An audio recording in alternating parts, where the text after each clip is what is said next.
Alright, so we've kind of talked a little bit about energy with chemical reactions, but we haven't quantified it. And so that's what we're going to start doing here. Is we're going to start, really not just saying like, oh, this takes energy in, this puts energy out. So respiration absorbed energy, or sorry, photosynthesis absorbed energy from the sun, and it stored that energy in chemical bonds. Respiration would break those molecules apart that were made with that stored energy and release it for metabolic processes. So, we can build on that. We can be a little more specific. So, for example, we had the combustion reaction for glucose. So we had C6H12O6 plus O2 would give us, we had 6 O2s, would give us 6 CO2s plus 6 waters. Well, we can add an extra detail there. So this is what we saw before. But I can also say, oh yeah, also as a product we get 686 kcals, and so this is energy. Alright, so we get 686,000 calories of energy.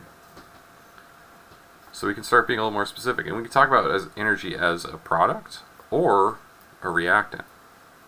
And so before we get into that too much, what is a calorie?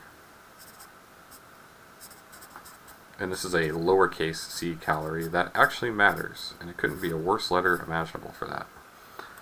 Capital A, lowercase a, those look very different. H's look very different. Lots of letters look very different. It's really tough to differentiate. So, what is a calorie? Well, this is the amount of energy that's needed to heat 1 gram of water up by 1 degree Celsius.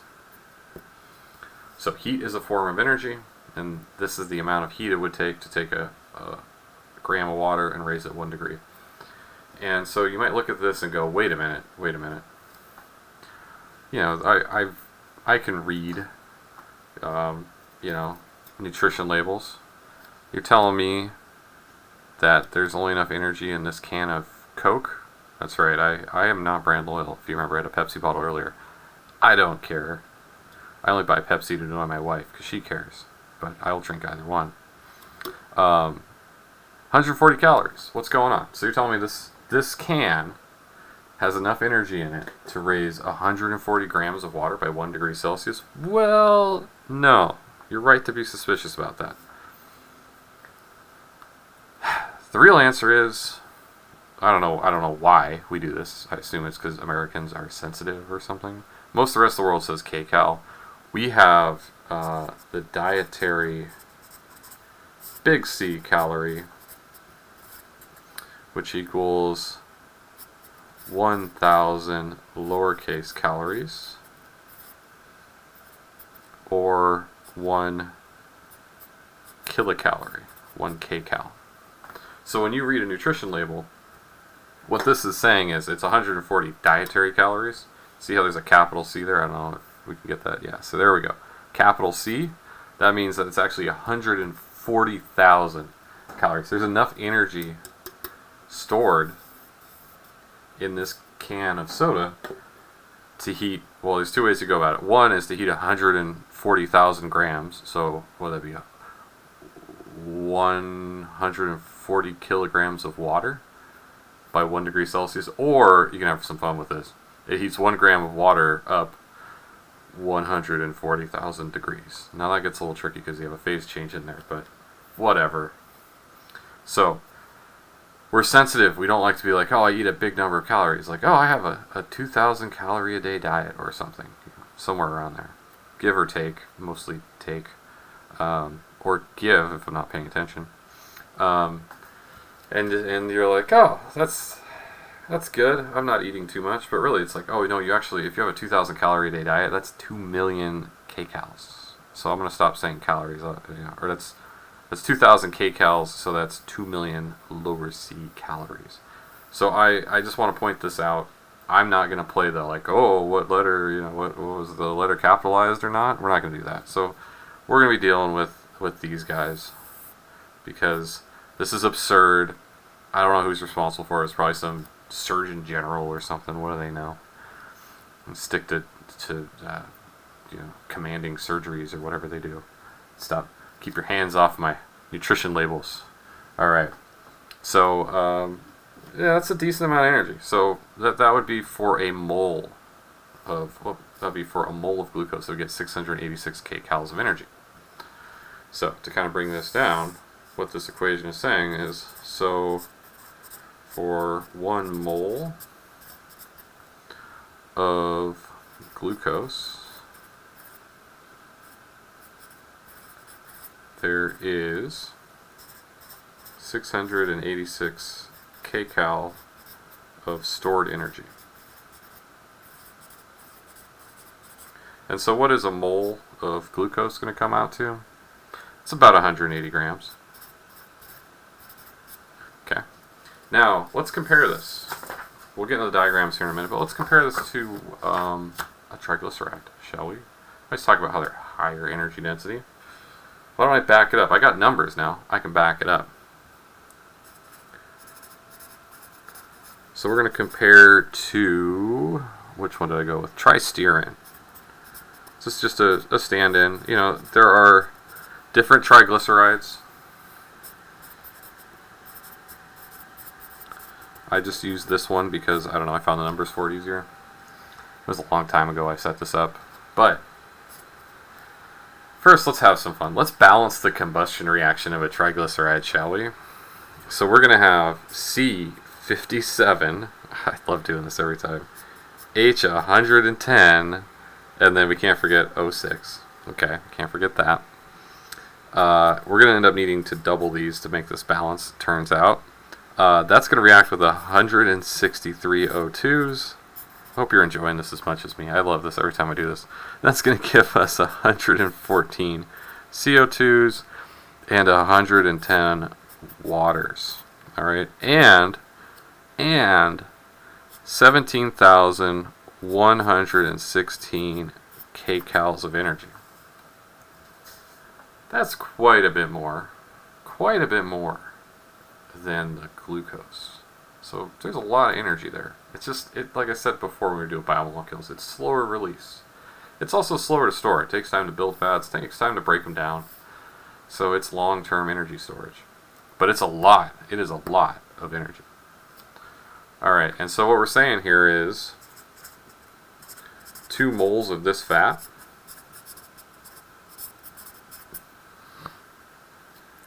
which is about 1,800 grams. It's a little bit larger molecule. Yields 17,116 kcal of energy. So these are very energy dense. So we can talk about energy being a product here in a different reaction. That's what we just did. And whenever I talk about this, I always like to mention, my dad told me about this book he read once. This is how I read. I read vicariously through other people because I guess I'm borderline illiterate. I only read the internet and chemistry textbooks. Not a lot else anymore. And so he read this book, and it was written by a guy who I have no idea how bad his life got and for what reason he decided to do this. But he decided he was gonna hike the North Pole. He was gonna hike across the North Pole. He really did this. And not like, oh, I'm going to, have whatever the equivalent of a Sherpa is when you're not on a mountain, carry everything. He went by himself, and he dragged a sled. He just threw all his equipment on a sled, and he dragged it. So he was, basically, I guess he always wanted to be a sled dog, and he finally got to live that out. I don't know. I find hiking on areas that aren't in the Arctic Circle to be, more on the challenge level of my lifestyle, but this guy, he went all in. And the reason I'm telling you about this is because his diet, he calculated that he needed to consume, it was like 10 or 12,000 calories a day to be able to do this, to be able to drag his gear, keep warm, on and on and on. And the only way he could get that number of calories in his daily diet was he just ate fat. He just chewed fat the whole time he was doing this. So this guy's idea of a vacation or whatever is to strap a sled on his back, drag it through the coldest corner of the planet in the snow while just chewing on fat all day long. That's what he did. He had to eat a lot of fat, by the way. So this is 1.8 kilograms. So he had to eat approximately over a kilogram of fat every day. So he's just chomp, chomp, chomp, drag, chomp, chomp, chomp. And then as night would come, I guess he'd set up a camp or whatever and then go chew fat in a sleeping bag or something. And that met his caloric intake. But he still lost a ton of weight doing this because he still couldn't keep up. He actually couldn't eat enough fat in the day to actually keep the weight on. So he got kind of unhealthy level of skinny doing this. And, I mean, I don't know if I hope he's at least taking a multivitamin too or something. I mean, I don't know if it encompasses all of your nutritional needs to just be chewing on fat in the frozen cold Arctic. But, yeah. So whenever you think you want to shake life up, there's an idea for you. You're welcome. You won't see me out there, so if you really want to get away from me, that's a safe place to do that. You won't find me out there. It's not like, oh, I'm finally all alone, and then Joe drags the sled up behind you and is like, oh, I see you decided to chew some fat and drag all of your life's belongings around with you too. No, that's not going to happen. So you're good there. All right, so to kind of refocus here, so these are real energy dense, and we can start kind of, we can compare directly because we have a method now. We have a unit of measure. So there's other units. There's like joules is a unit of energy. Often it's used as kilojoules, and so a joule is a more physics definition. It's like the energy required to apply 1 Newton over 1 meter or something. I forget. I took physics a long time ago. It's a unit of energy. Horsepower is a unit of energy. A horse can provide more than 1 horsepower, by the way, if you didn't know. The English really wanted to brag on the amount of power their horses had or something. They're like, my horse provides like 6 horsepower. It's 6 times as powerful as one of those French horses. Like, that's a real thing. That happened. Alright, so one last thing before we get to energy diagrams. If we look at the global carbon cycle one more time,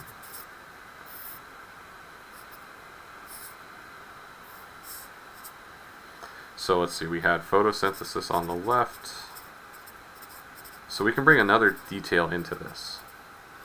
And we can have respiration on the right. And then they link up. We get O2 plus, fats, oils, carbs down here. Alright, so that sunlight comes in, right? So the solar energy. And so we also get metabolic energy released here. Now if we narrow this down a little bit, and instead of saying fats, oils, and carbs, we specify it to say, we'll just say glucose. We're gonna narrow the focus. So there are other things that these plants can make, but just glucose. Well, to make glucose, when we break it, I should say 686 kcals is released. Well, guess what? That means that 686 kcals has to go into making it. Plus some more to keep the plant alive and stuff. And so there's a conservation of energy here. And so if we were to write the chemical equation for photosynthesis, we have 6H2O plus 6CO2 gives us C6H12O6. Okay, but there's something I'm missing here, and that's 686 kcals of energy. So this is for photosynthesis. And so energy can also be a reactant. We can have a reaction that we say absorbs energy. Energy is absorbed by this reaction. We have to put energy into it, and it gets stored in the chemical bonds of our compound. That's what's going on. And so now let's talk about energy diagrams. I think I've set the table pretty well for energy and chemical reactions. And so what this is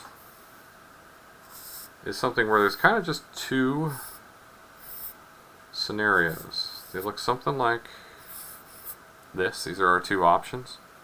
On our y-axis is energy, and on our x-axis is progress of reaction, or I just go reaction with an arrow over it. Life hack, way less writing. I'm a natural born chemist, what can I say? Alright, so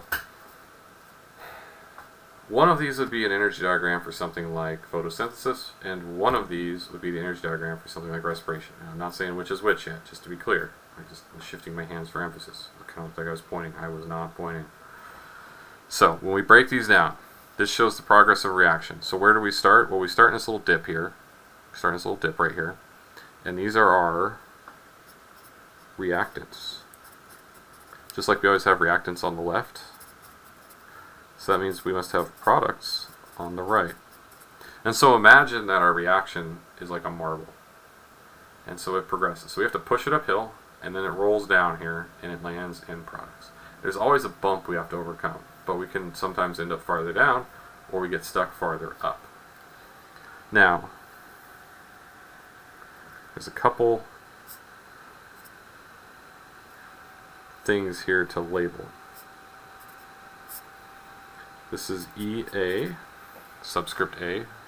This is our activation energy.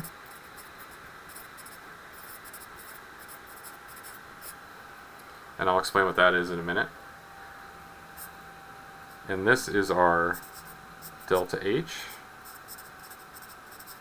our change in enthalpy. And in this case we lose. So enthalpy is the difference from where we start and where we end on the energy. And so this is a reaction that would release energy. It starts at a higher energy level and it ends at a lower energy level. And so this is going to release energy. If we look over here, we're going to end up above where we were. So our delta H is going to be positive, whereas over here our delta H is negative because it goes down. Our EA, our activation energy, so we start with our reactants, we end with our products. Our EA is much larger here. And so what activation energy is the energy you have to put in to start a reaction. So the example I always like to give is a match that you have to strike. So if you just hold the match and you're like, ignite, ignite, ignite, and ignite, it's not going to. It's not going to ignite. No matter how hard I stare at it, it's not going to happen. So what do? How do you get a match light? Because you don't want, by the way, you don't want your matches just decide to go off. You don't want a whole box of matches in your house and all of a sudden they just decide, oh, we're going to ignite. No, you want them to ignite when you tell them to. It's just like, if you're a demolitions expert. You want something, your job involves working with something that's going to blow up, so I guess you could say you want something to blow up, but you don't want it to happen till you tell it to. You don't want it to happen when it's in the back of your work truck. You don't want it to happen while you're putting it in the building that's being demolished. You want it to happen when you press down on the little plunger, boom. Actually, now they use switches. I don't know if any of you have ever watched the show The Wire, but there's a hilarious scene in that where the mayor of Baltimore, he drops this plunger and then the building blows up behind him, but he drops the plunger and there's a guy that gives a signal to this other guy who's the actual expert guy, and he hits the switches and then the building goes, but it looks like the mayor's pushing the plunger to do it for photos. I love that scene. That's great. I think it's oh man, I don't remember what season it is. It's one of the later ones. But anyway, that's what activation energy is that push to start a reaction. So I have to give it a push, and then the reaction happens. I give it a push, and then the reaction happens. If I don't give it enough of a push, the marble just rolls around in here. It just stays in the reactant. If I give it enough push, it goes over, boom, it drops down here. If I give it enough push, boom, it drops down here. And so we have names for these. So when we're losing energy, so in this case, energy is a product. So this would be like photosynthesis. We call this exothermic So heat is a form of energy, so thermic, like, you know, heat, like energy. Exo, it exits the reaction. It gets released. It exits heat. Whereas over here, we have to put a bunch of energy in and it gets stored. So we say energy is a reactant.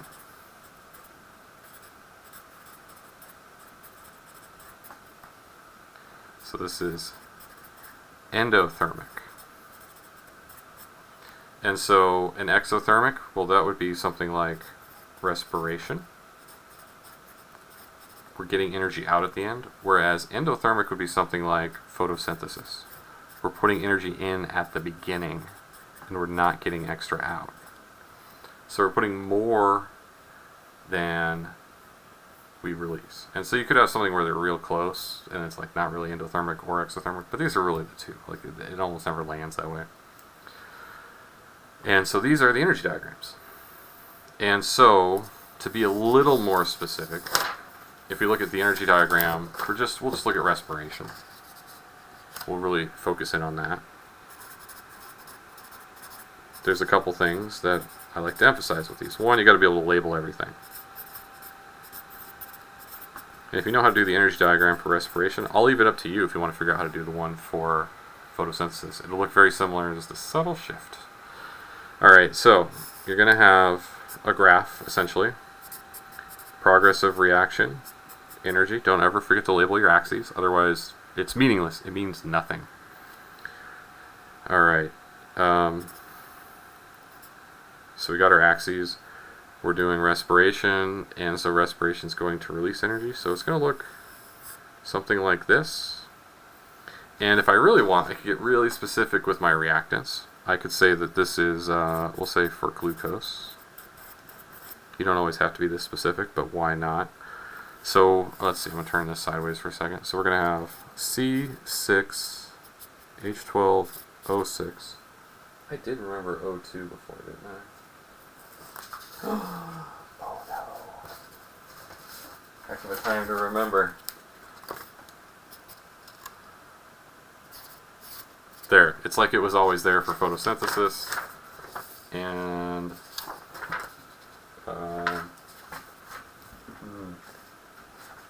I did remember it for, okay.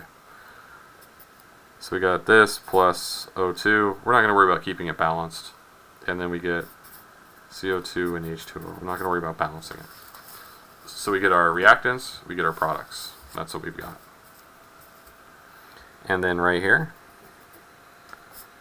you'll remember that we drop, so it's going to be negative 686 kilocalories. Old habit, kilojoules.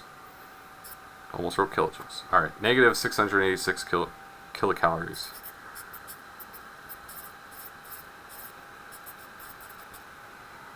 That's what we're saying. And so this is negative, we're dropping, heat is exiting, it's exothermic. So being able to draw an energy diagram for an endothermic or exothermic process, you should know what that is. And what does that mean? Does that mean that heat is a product or a reactant? Well, heat is a product. It's going to release heat. Products exit the reaction. Reactants go into the reaction. So endothermic, heat goes into the reaction. Exothermic, heat exits the reaction as a product. So one way to remember it. That's how I like to do it. And so this is all of the detail. This is really it. And so could you draw an energy diagram for photosynthesis, having seen this, with the level of detail I have, which is probably more than I would expect. Often I just say label reactants, label products, label your axes, label delta H, and then we don't know what EA is, but you should be able to label that as well. So I don't have a number there, so I'm just going to label it as activation energy. Alright, so that is everything with these energy diagrams. These are a tool I really like to lean on as we get into some of the other topics of this section. So this is going to come up when we talk about equilibrium and the term endothermic, exothermic, heat as a product or a reactant is going to be really important for the ATP cycle, which we're talking about next. So just a heads up on that.